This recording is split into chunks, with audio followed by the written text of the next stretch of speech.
یہ کبھی نہ سوچے جو یہ 7.5 لاکھ ہمارے لوگ ملک چھوڑ کے گئے ہیں. مجھے افسوس ہے کہ دیکھیں آسان راستہ ہے. میرے لیے کیا آسان زندگی تھی. میں کرکٹ کے بعد کچھ بھی نہ کرتا, تھوڑی سی کرکٹ کے اوپر بات چیت کرتا ہوں. اللہ نے مقام اتنا دیا ہوا ہے میں کروڑ روپیہ کما سکتا ہوں.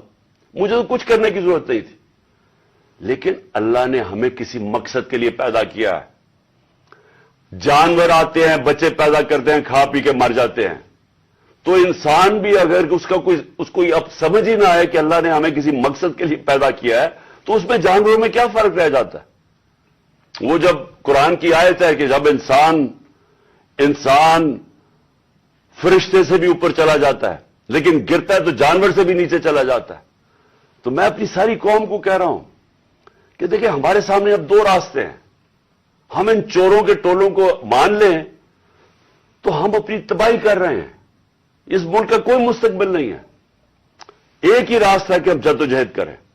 میں وہاں جب گیا پنڈی پہنچا اور میں اس وقت بڑی تکلیف میں تھا. میں یہ بھی آپ کو بتا دوں کیونکہ مجھے ڈاکٹرز نے کہا تھا ابھی نہیں آپ ٹریول کر سکتے.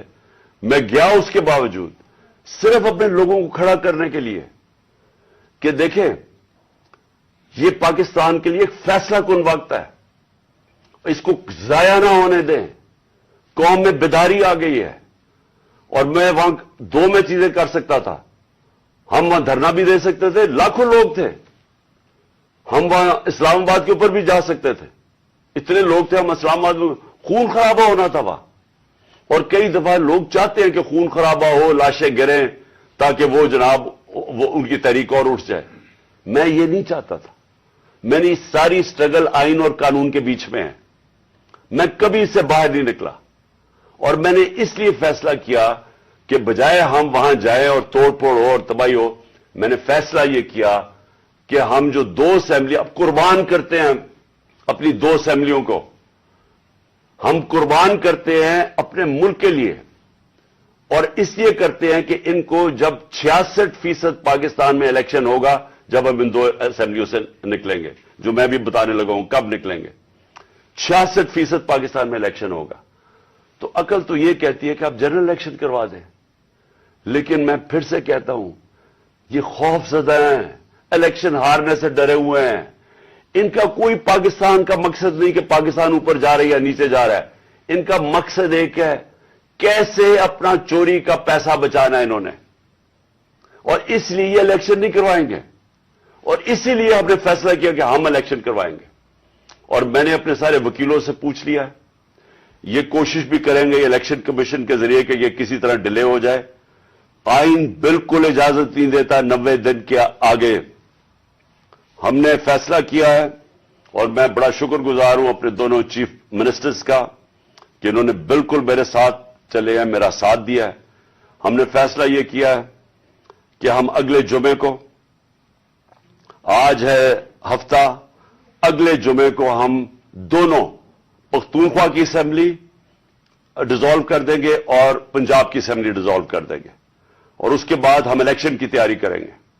اور اس کے بعد ہماری جو 100 غالباً 23 سیٹیں ہیں اس وقت نیشنل اسمبلی میں, ہم وہاں جا کے نیشنل اسمبلی میں جا کے اسپیکر کے سامنے ہم وہاں کھڑے ہو کے کہیں گے کہ ہمارے ریزگنیشن ایکسپٹ کرو.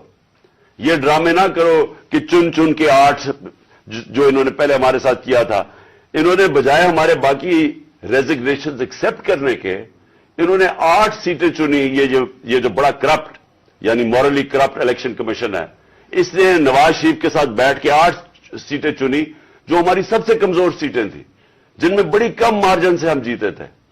اور جدھر پی ڈی ایم کا ووٹ دگنا تھا ہمارے سے اس الیکشن کے اندر, اب یہ عوام دیکھیں کدھر آج ایک باشعور عوام ہے, بیداری آئی ہوئی ہے میری قوم میں.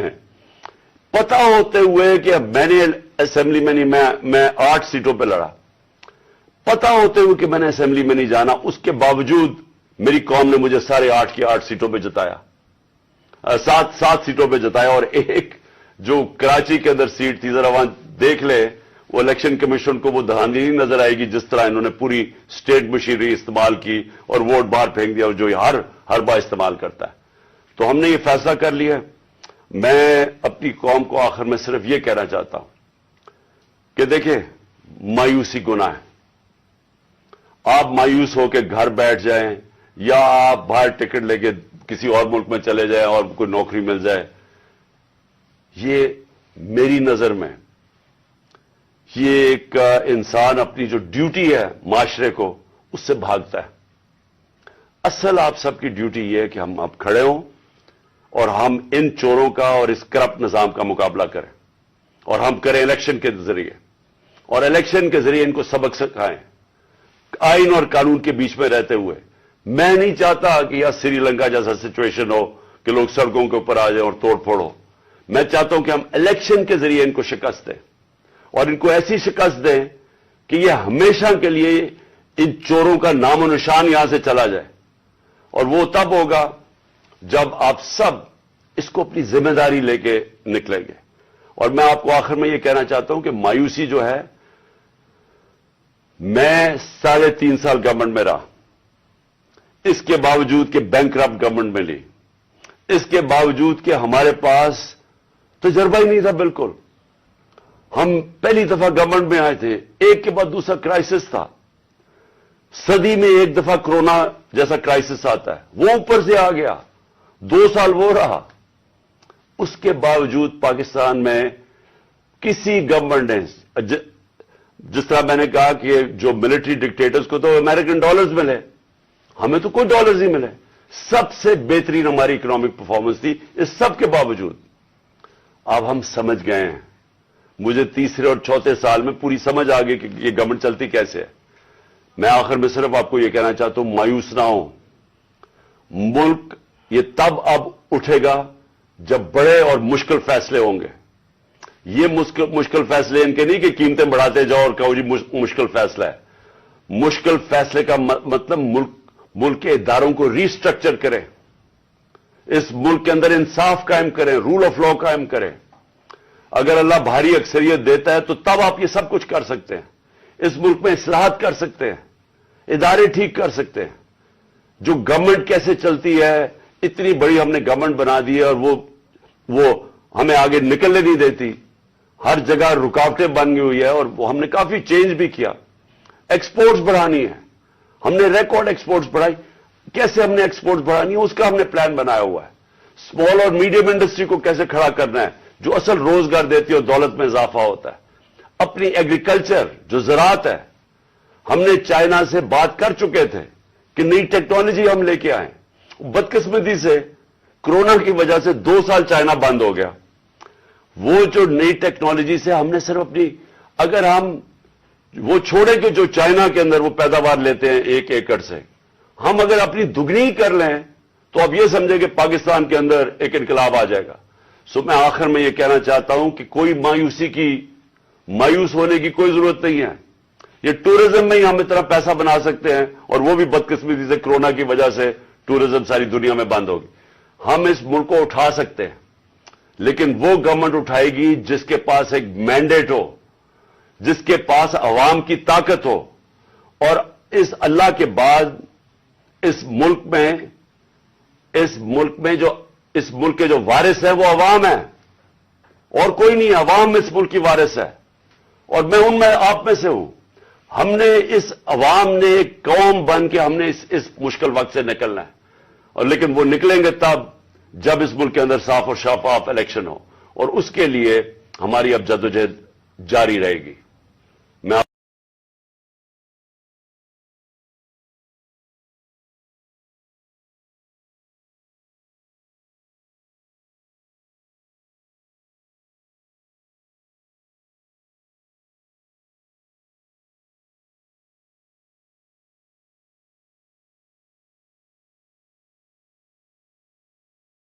اس عوام نے ایک قوم بن کے ہم نے اس مشکل وقت سے نکلنا ہے، اور لیکن وہ نکلیں گے تب جب اس ملک کے اندر صاف اور شفاف الیکشن ہو، اور اس کے لیے ہماری اب جدوجہد جاری رہے گی. میں